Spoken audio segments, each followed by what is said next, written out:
Hello, everyone, and I hope you're all well. My name is Tanner Dajne, and I'm the host of Self-Sabotage Solutions. On this podcast, it's my opportunity and my pleasure to be able to share everything I know about self-sabotage, but also to be able to share other people's self-sabotage stories because it's so important that we know that no matter who we are, where we come from, or what we've experienced in life, that we're all able to overcome self-sabotage. And today I'm very, very excited because we have self-sabotage coach, a Reiki Master, and holistic lifestyle practitioner, Ceri Witts, on the line. I've had the pleasure of speaking with her before, and I'm very, very excited to be able to hear her story and be able to hear, what she was able to do to overcome self-sabotage. So thank you so much for coming on the line today and the podcast. So if you can just introduce yourself a little bit, and then we can go into your story. Yeah, hi Tanner. Thanks for having me on. It's a great pleasure and, like you said, opportunity to chat to you and your audience. Yeah, I'm a self-sabotage coach and Reiki Master as well, and also a holistic health coach after training with Paul Chek with the Chek Institute. So yeah, thanks for having me on today. Yeah, it's awesome. Yeah, I trained with Paul Chek too, and it's such amazing, such a, like an amazing experience. He's such an amazing course looking over like all that holistic health and being able to see everything big picture. So that's fantastic. But yeah, my pleasure having you on. Thank you so much. Thanks. Yeah. So where you can kind of start wherever you want, but what I kind of go into like your self-sabotage story, like what were you doing that led you down to the path that made you like realize you were self-sabotaging? Where like what did you do to be able to address your self-sabotage? Just kind of start wherever you think is right. Yeah, sure. I've got a bit of a story, so I think I might just start from the beginning. Just a bit about my background. I'm from the UK actually, and I grew up in South Wales, in a place near Cardiff, and sort of was quite happy in childhood and quite a stable kind of normal, for want of a better word, upbringing. Stable parents, loving and stable family. Went to school, no sort of major issues there. And certainly, hit sort of teenage years, the UK and certainly Australia, where I live now, it's very much a big pub culture, very much driven by alcohol. And we very much had a pub culture where you'd kind of work during the week and then you'd go out all weekend and kind of undo all that work that you'd done during the week. And you'd pretty much, the norm was sort of drinking to excess, for want of a better word, partying all weekend, clubbing, and recovering, basically. So my parents, they worked hard. They had government jobs, and we went on holiday, that sort of thing, and no sort of major problems in terms of my family, stability or anything like that. I never got into drugs or cigarettes, anything like that. So I guess on that respect, I saved myself from any heartache there. But also growing up as well, we were exposed to a lot of sugar, a lot of sweets, as we called them there. I know you guys in America call them candy, and here in Australia they're called lollies. So there was certainly a sweet tooth, and you could get yourself hooked on a bit of sugar. And I struggled with my weight as well, if I'm honest, during sort of teenage years and even in my 20s. And my parents didn't really do any exercise either. So I didn't really sort of feel that I had that role model even. So pretty much I was a couch potato, for want of a better word, and no exercise really. And then I moved to Australia then when I was in my mid-20s, shortly after I got married. I got married when I was 25, and we moved to Australia together. So I'd been to uni before I moved and studied mental health nursing, and that was the career path that I chose at that time. And my parents helped to support me during the study.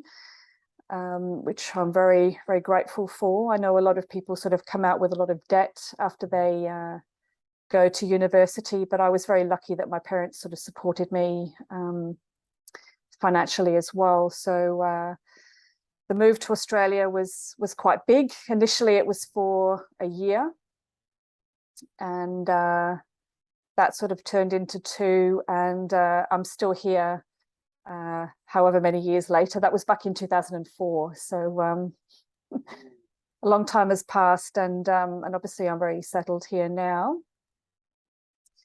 But yes, just going back to obviously the move to Australia, it was within a few months. Obviously, the lifestyle was very different here in Australia, and I moved to Sydney, and I was living in Bondi, and Bondi Beach. I'm not sure what you guys think of Bondi Beach, but it's very much the lifestyle, and everyone that sort of walks around is very much figure conscious, shall I say. They look after their health.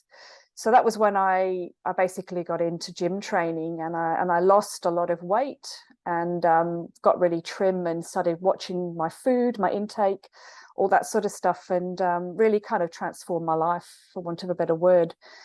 So that was when I was introduced actually to Paul Chek's work back in 2006. And I actually bought a copy of his book, How to Eat, Move and Be Healthy.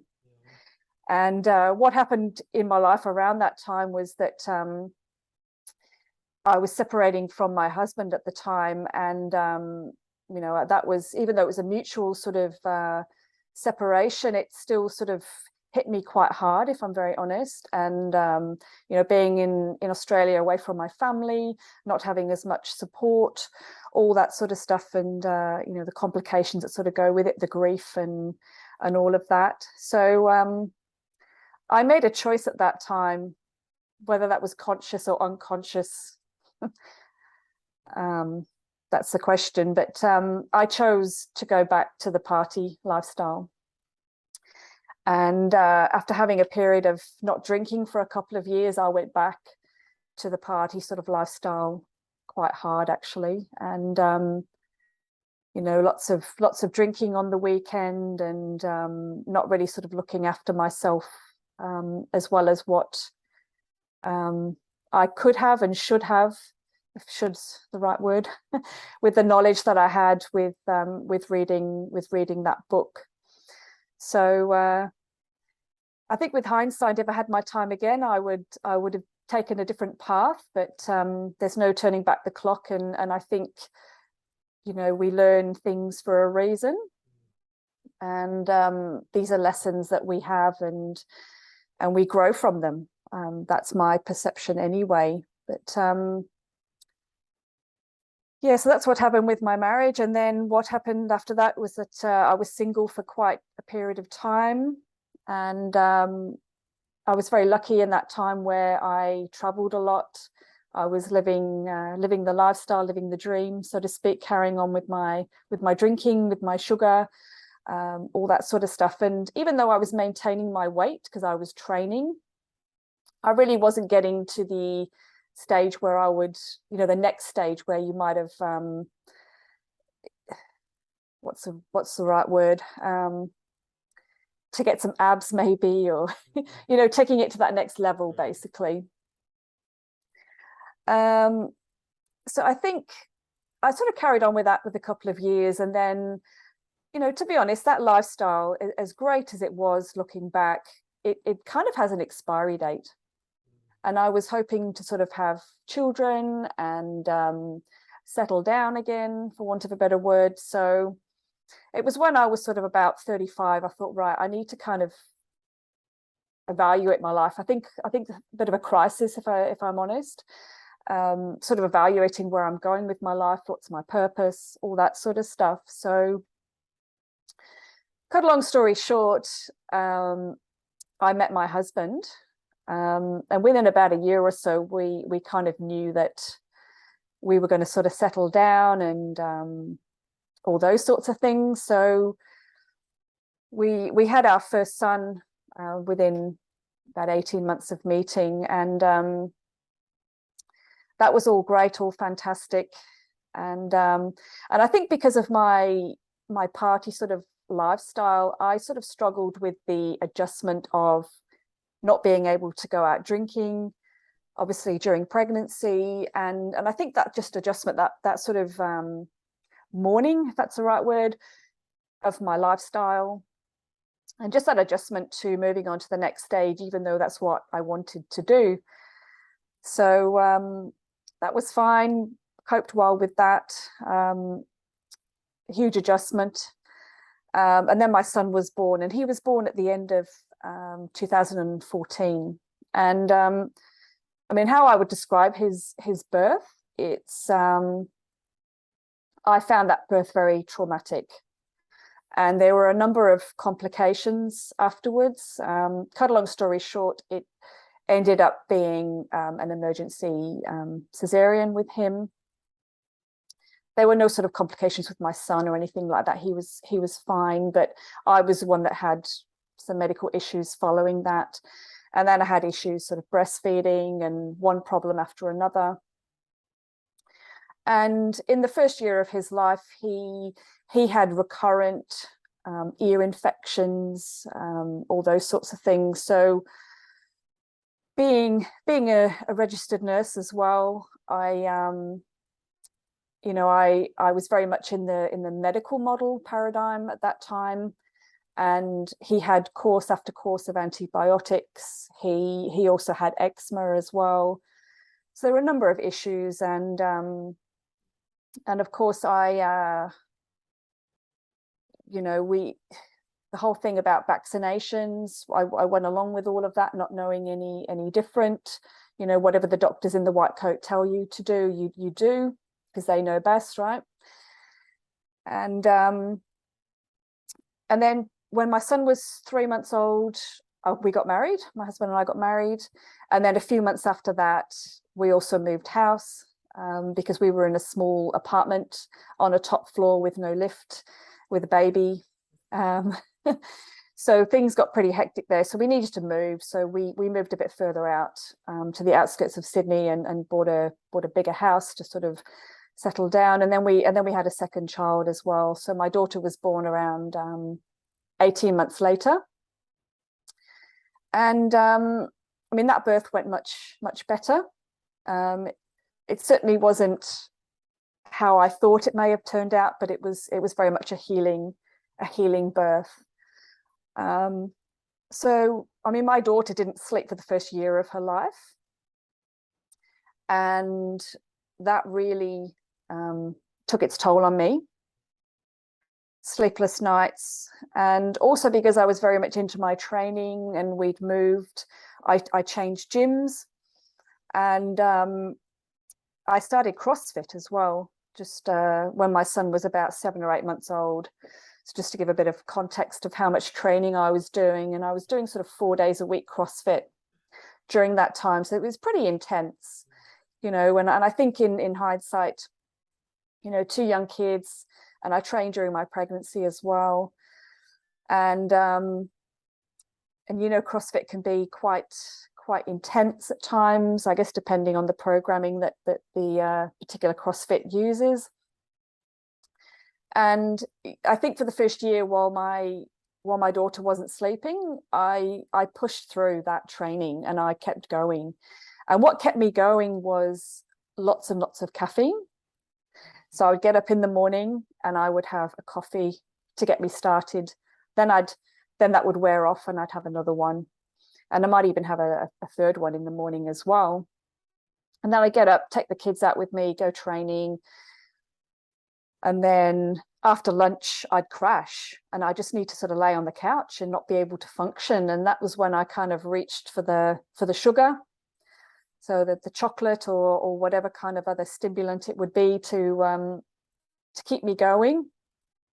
And then that would give me a little bit of energy to kind of get through the day with the kids, until my husband got home.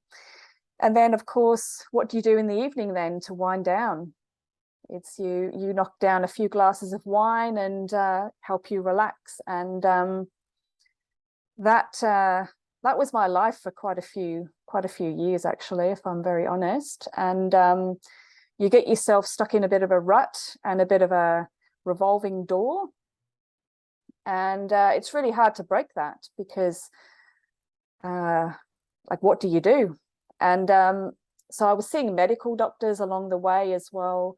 And, you know, they were looking at me saying, well, you look fine. There's nothing wrong with you. We can do some blood tests, no worries. And the doctor gave me a script for melatonin to try and help me sleep. And even that didn't really do very much. Maybe took the edge off it for a little while, but didn't really do very much. And then he said, well, if it keeps going, I'll refer you to the sleep clinic. I thought, fine, that's it. I need to take things into my own hands. And of course, during that time, since about 2018, I'd started a paradigm shift anyway from a medical model over to the holistic health, where I revisited the holistic health. And I studied nutrition, sort of sports and exercise nutrition back in 2018, with the intention of actually leaving my main nursing job at that time. And then after the nutrition course, that was when I followed on and I did HLC1, had a bit of time integrating that, and then went on to do HLC2 back in early 2020, just as the pandemic was unfolding. So I've done lots more study in that time, and I have intentions of doing more study, actually. The next course I'm going to do is the Integrated Movement Science level 1 with the Czech Institute. So I'm just waiting for the next course to become available in Sydney, and I'm already signed up for that. So that's my next venture. But yeah, just going back to what I was talking about with the revolving door, with the whole caffeine and the sugar and the alcohol, is I very much relate to the work by Dr. Libby Weaver. I'm not sure if you're familiar with her, but she's written a number of books and talking about the invisible load, she calls it. And she's written a book called The Rushing Woman Syndrome, which I very much relate to, and I'm sure lots of other mothers potentially will as well. But she talks about, obviously, cortisol levels and the fight and flight response, which is basically what a lot of us kind of survive in, really, from day-to-day life. And that's certainly where I was. And it really took a bit of a circuit breaker to kind of break that. So, you know, stopping caffeine was the first thing I did. And obviously I've read the Caffeine Blues book, which I'm sure a lot of our audience have read, or if you haven't read it, I would recommend it. It's a really good resource, and it's really a wake-up call for caffeine and how it impacts our physiology and our health. So that book was a real eye-opener for me. And also, I think not trying to overwhelm myself with stopping all three things at once, because that was just a bit overwhelming. So I was working with a naturopath on a few things with some supplements, and I had to stop the CrossFit. So I stopped that at the end of 2019, and I haven't really looked back since, because obviously that's when the pandemic started, and here in Australia, all of the gyms closed, and we had obviously a number of lockdowns, and people's mental health suffered. And anyway, that's a whole different podcast, I guess. But I think it's more, for me, they were my three vices, and for me, I had to cut the caffeine out. I had to let my adrenals recover, and I focused very much on my sleep. So I would focus on getting to bed by 10 o'clock at the latest, having some time to wind down. At the moment, I'm doing a 3-year self-mastery course. I'm sort of halfway through my second year, and there's a lot of inner work going on with that, a lot of meditation, sort of heart temple work, that sort of stuff. So that gets quite deep, and sort of making meditation very much a daily practice as much as I can, and just going inwards rather than all the outward chaos that we really can't control. So I'm a work in progress with that. I'm certainly finding challenges along the way, but that's what self-mastery is. It's learning about yourself and how you work with your emotions and so forth. So I mean, that's my story sort of in a nutshell. And I think along the way with my holistic health training, obviously I have questioned the medical model a lot, and I have researched for many years, and I'm very much around with like-minded friends who we all sort of think the same way, and we sort of questioned a lot of I guess government dictates and those sorts of things, and leaving my job last year as well it's definitely been a move forward for me, because like I mentioned, I've actively studied to leave mainstream nursing since about 2018, and it sort of takes a pandemic to give you that driving force to move on, to start your own business, and to really live with your values. I think that's been a real lesson for me, reevaluating my values. And also my two children now, my son is 7 and my daughter has just turned 6, and we homeschool them as well, so they don't attend a government school, and we get to control what they learn and what they're exposed to. So I feel very empowered by doing that as well, and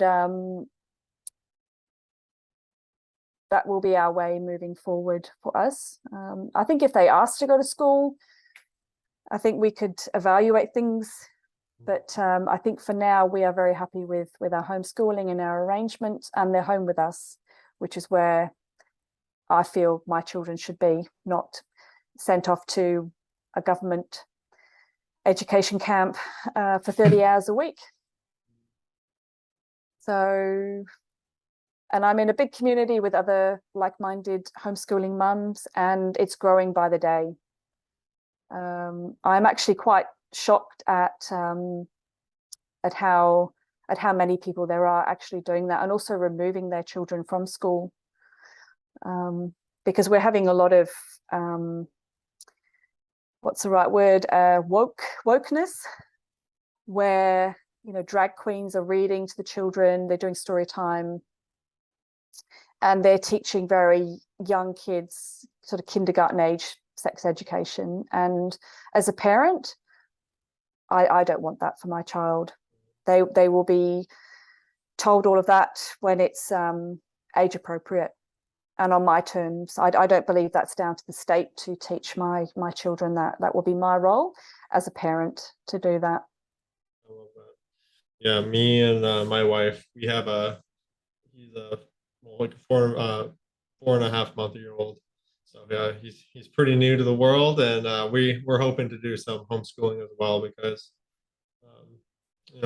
we kind of agree a lot with what you were talking about, how it's we want them at home with us. We want to be able to teach them the information that we think they should be taught, and just kind of get out of that system, because for us, a big part of our awakening too was that waking up to like just how corrupt and just how backwards a lot of the system and the society is. I think that's a big part of overcoming self-sabotage, of just realizing just kind of the construct that we're all in, and just kind of the way that everything's set up, with the food, a lot of the toxic food, and just like the lifestyles and everything like that. But I do have a couple questions for you, if you were done with your story. Yeah, go ahead. Okay, so I noticed when you were talking about when you first moved to Australia and you went onto Bondi Beach, that was it, right? Mm-hmm. And Yes. you were talking about how like everyone around you was like very healthy and very fit. And then you were able to just make that change just like that, right? You were just able to go and make that change right away. So do you think it was because everyone around you was like that that made it that much easier to make that change? Because there was a tribe that was kind of around you and you change your location. Definitely environment's got a lot to do with it. If you surround yourself by others with the same interests, the same goals, it makes things so much easier. It's a bit like if you want to stop alcohol, you're not going to go and hang out with your mates at the pub. You're going to go and hang out with your mates that don't drink. So for me, being at Bondi, there's an outdoor gym. Everyone's at the beach in their bikinis and their speedos. So it's very much um, that environment that just empowers you. And I think because there's so many outdoor trainers as well, there's yoga on the beach. There's that famous icebergs pool that I used to swim in all the time. I did a lot of ocean swimming, a lot of triathlons. I was very much in that healthy lifestyle. So definitely environment's got a huge thing to do with it. And surrounding yourself with other like-minded people who have the same goals, that definitely makes a huge difference to an outcome. And having support from those people around you as well. So I would train often in outdoor fitness groups. We would do either sunrise sessions or sunset sessions, and that also keeps you accountable too. So if you sort of commit 3 times a week to do that, you do. Well, I did. And it certainly got me to where I wanted to be at the time. Yeah, that's awesome. I know from like our training with Jason, self-sabotage coach, and just how important it is to like make a new tribe and to surround yourself with the people that you really want to be like, because our subconscious will often be mimicking those our surroundings. So I thought that was super interesting when you brought that up, and I was like, hey, look, it's just like she was able to make that change just so quick and go right into that lifestyle. Um, so that kind of But I brings me think to there's also, you have the right tools there as well. Like I said, it's very much outdoor training, it's outdoor lifestyle. There's lots of trainers there. And I think it's definitely the environment, because if you sort of move to other areas that might not be as accessible, and obviously being beach, everyone wants to look good on the beach. So you've certainly got the facilities there to get to those goals if you want them. They're very accessible, and I think that's why so many people use them as well. that's awesome. And so, how important do you think actually moving to a new place was for you in your like journey of like growth and everything like that? Because I know I've moved to a new state. I moved from Colorado to South Carolina. And for me, it was a big change and a big like growth opportunity. And I don't know if I would have like grown as much if I would have moved, not moved to a new place. So how how important do you think that was for you? Well, I mean, I've made a number of moves. Obviously, I had a huge move from the UK to Australia, and obviously that was life-changing. New job, new area, new everything, new country. Um, so I think for me that was a big catalyst, and also witnessing a different lifestyle, because where I grew up and having not done any exercise as a kid, not really, like my parents didn't exercise, and then suddenly being exposed to this new world at Bondi, it was like a whole new world, and I wanted to be a part of it.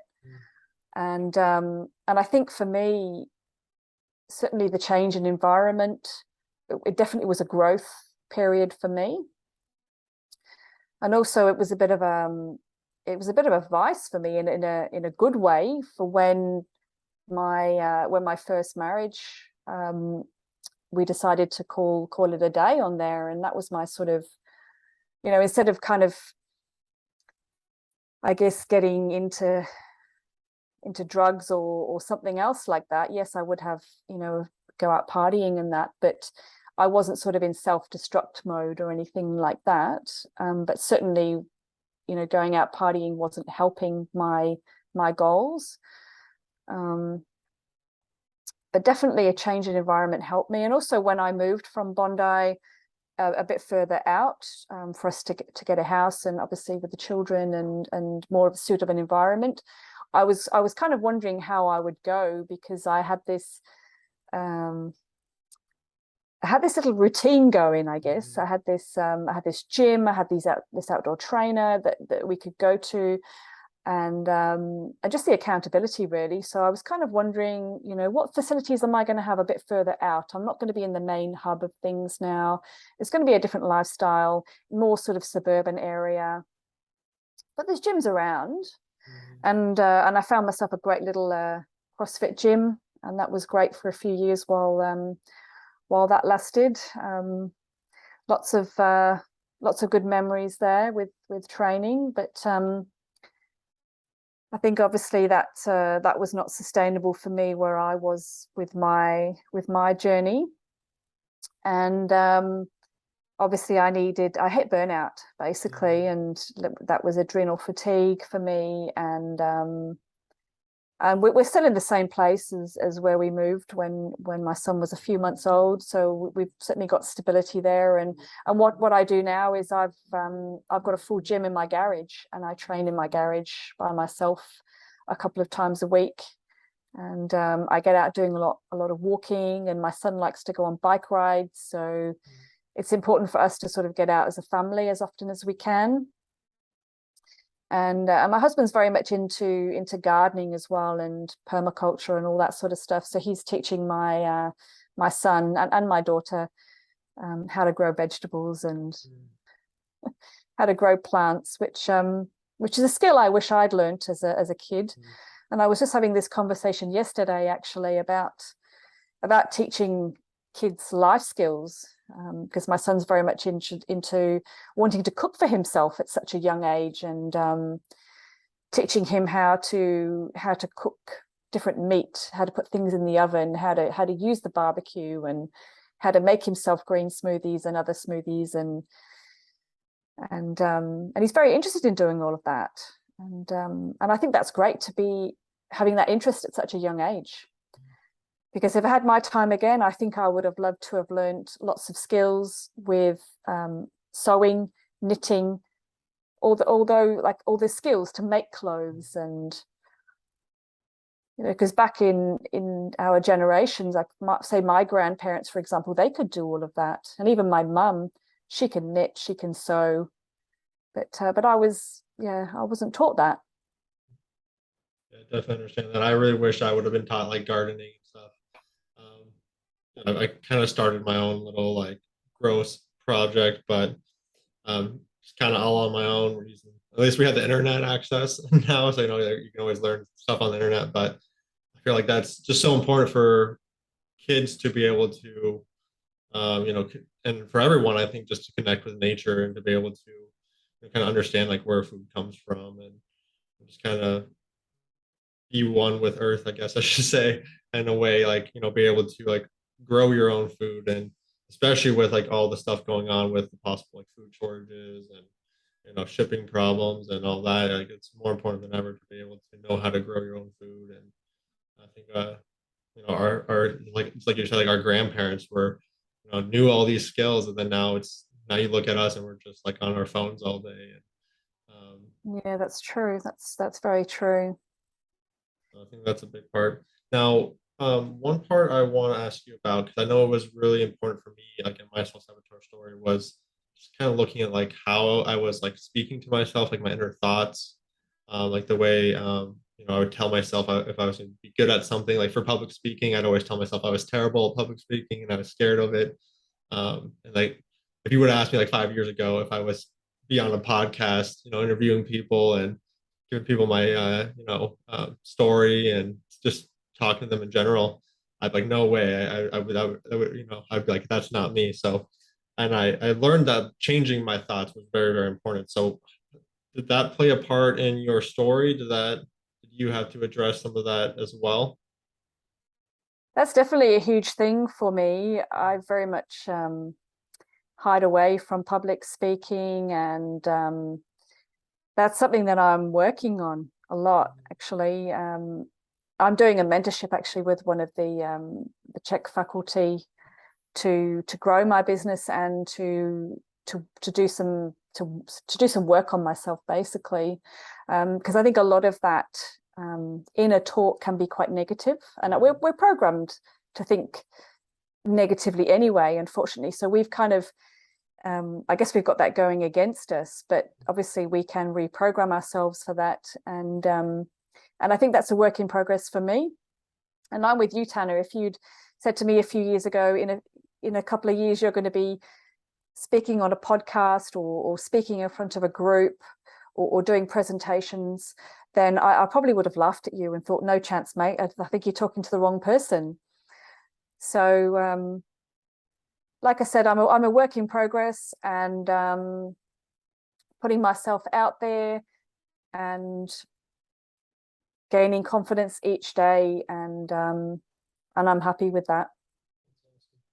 Yeah, I think that's an important part to realize that, some changes might not happen right away. And, you guys got to take it one step at a time and really start just addressing, the things that you want to address. And if it doesn't happen right away, that's okay. You just keep working at it and don't give up. Right? Yeah, I mean, if you talk to a lot of people that do public speaking, I mean, I've talked to many over the years about this very subject, and how do you do public speaking? How do you get the confidence? How do you challenge your inner talk? What they say to you is it comes with practice as well, and they had the same feelings as well. They felt very nervous before they spoke, and really, once you put yourself out there and you just start talking, a lot of it just starts flowing. And I think that's the main thing is putting yourself out there and just doing the work, because we've got a lot to offer with our skills, and I do believe that there are people that need our services as well, and especially more so now in the last 2 years. Agreed. So I guess one more question. So I know you trained with Jason Christoph. When did that come into your story, and how do you think that information helped you, um, I guess, start addressing, your self-sabotage and everything like that?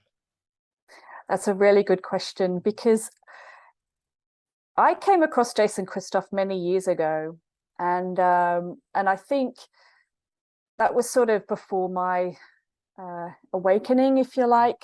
And I found his content quite, like, I thought he was quite out there. I'm like, what's this guy talking about? Caffeine? Like, what's the problem with caffeine? It's just a cup of coffee, right? What's he talking about? And obviously he would talk about lots of other areas as well of he talks about everything, but the main thing for me was the caffeine thing. And I think because I was going through that caffeine dependency and that vicious circle of the alcohol, sugar, and the caffeine, I was like, what's this guy talking about? Anyway, I kind of suppressed it for a little while, thinking it's all too much. But obviously, there's something that keeps you going back.